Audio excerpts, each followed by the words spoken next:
El 15 de marzo del 44 a.C., los idus de marzo, Julio César ignoró todas las advertencias y entró en el Senado. Cerca de 60 conspiradores, liderados por Bruto y Casio, estaban listos para actuar. Lo que siguió fue un acto de brutalidad política que se convirtió en una de las escenas más famosas de la historia.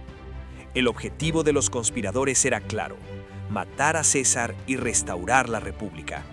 Pero, ¿la muerte de un solo hombre puede detener la marcha de la historia? ¿Quién fue el último traidor al que César miró a los ojos? ¿Y cómo el asesinato de César desató una nueva y más sangrienta guerra civil? César, rodeado por los conspiradores, recibe el primer golpe. Es un caos.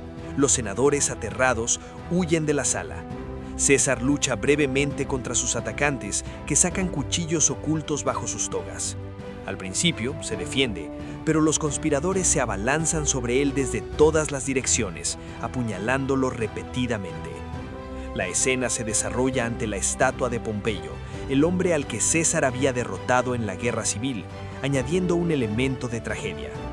El golpe final, el que rompe la voluntad de César, llega cuando ve a su joven protegido y amigo, Marco Junio Bruto, entre los atacantes. Aunque la frase exacta es debatida, la leyenda cuenta que César, al ver a Bruto, preguntó con dolor: «¿Et tu, Brute? ¿Tú también, Bruto?». Al ver la traición de la persona que más amaba y en quien más confiaba, César se rinde a su destino. Se cubre la cara con su toga y cae al suelo al pie de la estatua de su viejo rival, Pompeyo. Ha sido apuñalado 23 veces. Los conspiradores salen corriendo del Senado, con las manos y las togas manchadas de sangre, gritando: «La República es libre». Piensan que serán recibidos como héroes, pero en lugar de celebrar, Roma se queda en un silencio aterrador. El pueblo, que amaba a César, está en shock. Marco Antonio, el fiel general de César, se esconde, temiendo ser la próxima víctima. Los conspiradores se dan cuenta de que no han restaurado la República, solo han creado un vacío de poder. Marco Antonio, ahora el único líder de la facción de César, encuentra el testamento del dictador. Su lectura en público es el golpe final contra los conspiradores.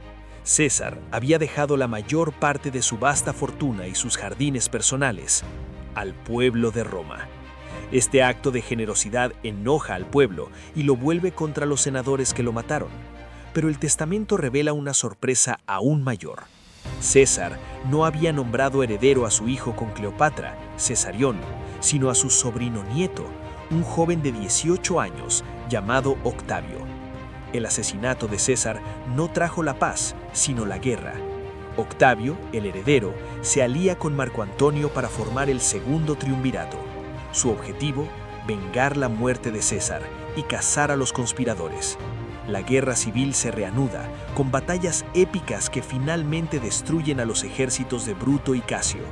César, muerto, había ganado su última guerra. Pero, ¿qué legado dejó este hombre? ¿Y cómo el joven Octavio transformó la sangre de su tío en el imperio más grande que el mundo jamás había visto? El final de César es el verdadero comienzo de Roma. Julio César murió como un dictador, pero su muerte no restauró la República, sino que la enterró definitivamente. Su asesino, Bruto, pensó que al matar al hombre, mataba la ambición real, pero solo creó una leyenda. Su joven heredero, Octavio, vengó su muerte y con una brillantez política que superó incluso a la de César, transformó la República en un imperio bajo una nueva fachada. ¿Cómo la ambición de un solo hombre condujo al fin del gobierno del pueblo en Roma y por qué el nombre de César se convertiría en un título para los emperadores durante los siguientes 2000 años?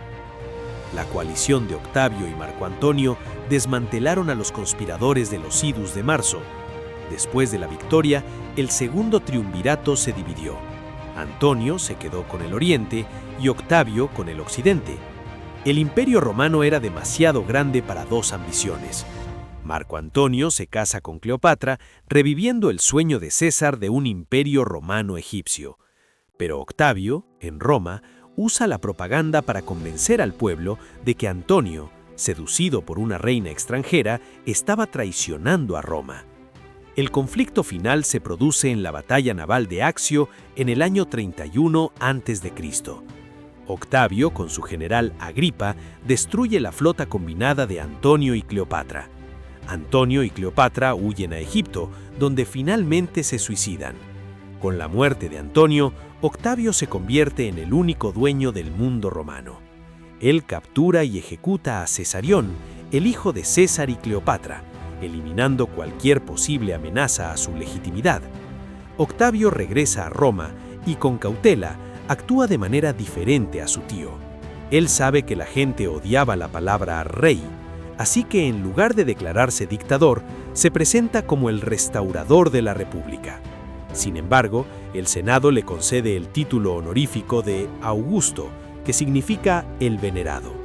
Augusto, ahora conocido como Augusto, se convierte en el primer emperador de Roma. Él era el único que tenía el poder de César, pero sin los títulos ofensivos. Así, nace el Imperio Romano, oculto bajo el velo de la República. El sueño de César, un gobierno centralizado y fuerte, se ha hecho realidad. El legado de César trasciende el asesinato. Augusto se asegura de que la gente nunca olvide que él es el hijo adoptivo del gran Julio César. Él se hace llamar César Augusto. Con el tiempo, el nombre César se convierte en un título. En Roma, los emperadores se llamaban César. En Alemania, se convierte en Kaiser. En Rusia, se convierte en zar. El nombre del hombre que luchó por ser rey y murió por intentarlo se convierte en el título oficial de la monarquía más poderosa de Europa. El hombre que cambió el mundo ha marcado el lenguaje. Julio César fue un hombre de contradicciones. Brutal en la guerra, compasivo con los amigos. Amaba la República, pero la destruyó. Su historia nos enseña que la ambición puede ser la fuerza más creativa y destructiva. Él nos dejó el calendario que medimos, el nombre que los líderes codiciaron y un modelo de liderazgo carismático que influiría en la política occidental durante 2000 años. Aunque no consiguió la corona, Julio César, el general, el orador y el dictador de vida, se convirtió en el único rey en la historia romana cuyo nombre se recuerda aún hoy. Veni, Vidi, Vici.